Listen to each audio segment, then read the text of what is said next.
Morning. So, welcome to Tax Talk with Gwen. Oh, Lord, let me see. I can't see no comments. Okay. So, welcome to Tax Talk with Gwen. So, let's talk about it. Now, if I might not can't see your comments because they got this new live setting. So, if I don't see your comments, if I don't see you, let me see something. If I don't see you, here we go. If I don't see you, then I'll answer you after the broadcast, or later on today. But let's get on the topic. So today's topic is, can you use your last paycheck stub? And that's important right now because today's January 2nd. Most tax pros are officially back in the office. I'm going in the office in a few. We are able to start doing cash advances today. People can get approved for cash advances today. And a lot of people want to know, can they use their last paycheck stub to file their taxes? Now, we have discussion every year, but what I do know is I get new followers on this page. We get people that are new to filing their taxes, and we just have some people that's just not informed. So let's figure it out. So the answer to that question is yes and no. It's a yes and a no to it, right? So let's talk about the yes. Now, yeah, you can file your taxes with your last paycheck stub, but is it legal? No.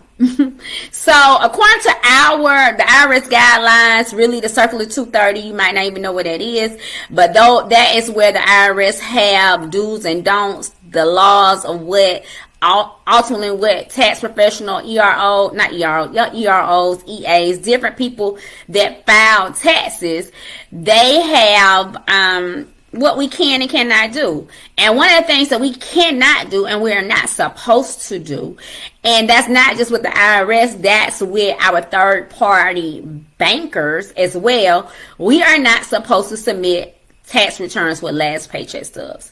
Tax returns are only supposed to be submitted with your W-2 unless you're self-employed.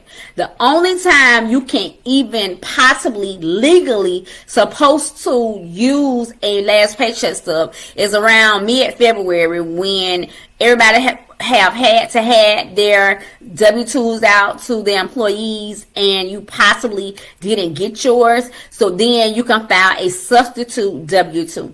This is why you shouldn't file your tax return with your last paycheck stub. So number one is, a lot of times your last paycheck stub do not match what your W-2 is going to say, because ultimately you have a lot of jobs, not every job, but a lot of jobs have certain deductions that you have out your check that makes that income possibly not taxable. So your W-2 wage number income for your income might actually be lesser than what your paycheck stub says. So that's one reason. And when you're doing that, if y'all remember last year, y'all remember those lines that was wrapped around the IRS because money was being held and a lot of people had to do identity verification. Filing with your last paycheck stub is one of those things that can get you to have to do ID verification. And why? Because the IRS require most employers to have the W-2 wages or whatever somebody made for working with them in by January 31st. That's why they push back when they release refunds, because they want to make sure that the W-2s are in their system.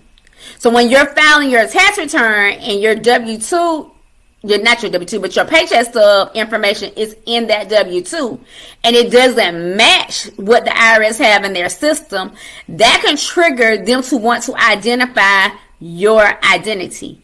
Then a lot of times you are filing with last paycheck stubs, and in most cases, especially right now, a lot of people have to have more than one job. You got to have more than one job, or you got to do like DoorDash or Uber or Lyft or Instacart, all those different things, and then you haven't reported that income, but the IRS have that income on file. Again, that can trigger an identity verification, because one, they can make you do income verification. So so that you can verify that your information match. Then 2, it can push an ID verification because now they don't have enough information on you in reference to what they have on file. So they can say, well, maybe somebody's possibly trying to use their identity. So it's a lot of reasons why you don't necessarily want to file with a last paycheck stub, because the IRS is getting real hip, right? If y'all seen like last year, I know y'all remember last year when the IRS had to open on weekends all over the United States because they had so many people doing ID verification, I think more than ever before. And one of those things that is triggering that is the fact that their systems are more up to date. They can detect things faster than they have in the past. So you could say, oh, I've been following my taxes or my last paycheck stuff for 20 years. But on year 21, which could be this year, you can get your money held up because you did that. So that's filing your taxes with your last paycheck stub don't care. Because ultimately how they're doing is they're just taking your information off your paycheck stub and they're applying it into a W-2. It's not a paycheck stub in anybody's software. It's a W-2 in everybody's software, and that information goes in a W-2. That's how they're able to submit it without your W-2. But ultimately, you can get messed up. But not only can you get messed up, these tax pros get messed up too, because a lot of them are getting fined because they doing this stuff.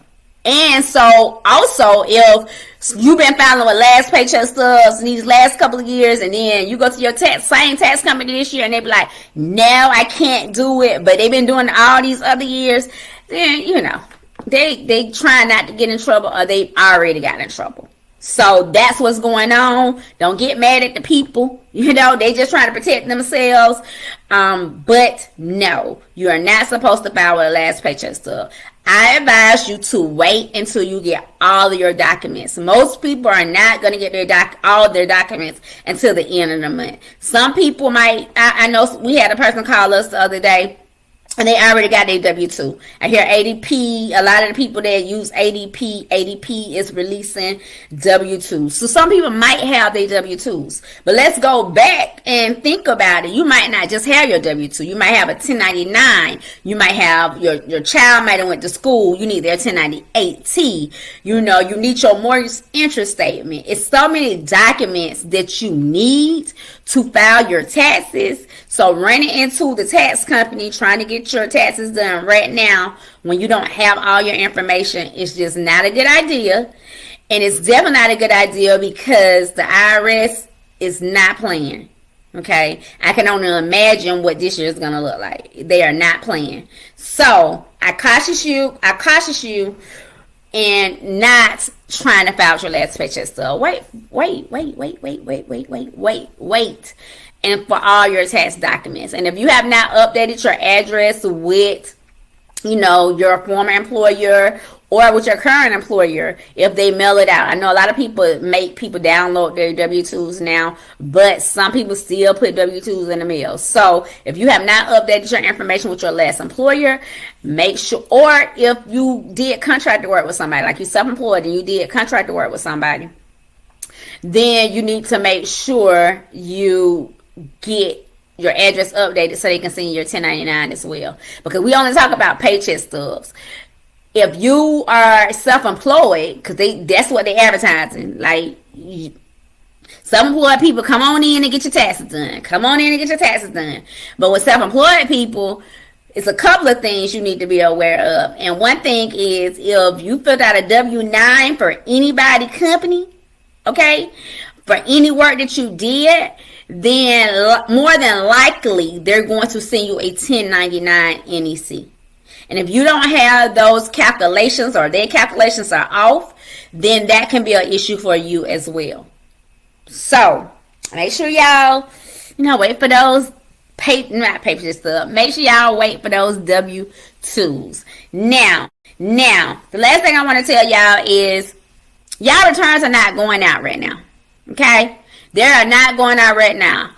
People are saying they're filing you. They are not filing you.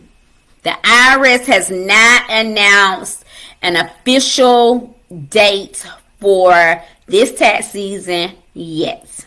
They have announced one for people who are filing like corporation partnerships, trusts, and nonprofits. No, not even nonprofit, because I don't even know if that falls in the category, but I think so.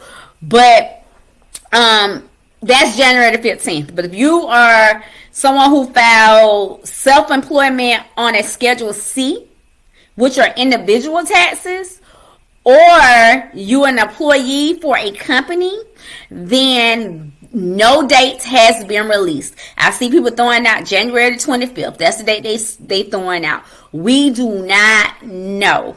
Okay? We do not know. They have not gave us no official date. Hey, Cornell. They have not gave us an official date. Now, if you go into a tax company and you apply for a cash advance, which you know it's kind of like what they used to call the rapid refund loans. If you go into a tax company and you file for a cash advance, yes, your file is locked. And as soon as the IRS opens to start accepting returns, then yes, it will go out. But is it going to the IRS? No, it is not. So don't be fooled. Don't be thinking like your money coming right now or tomorrow, because nobody's information being sent to the IRS. It's going to be sent to the bank and they're going to lock it. And then when the IRS open, then the software company is going to send it out to the IRS.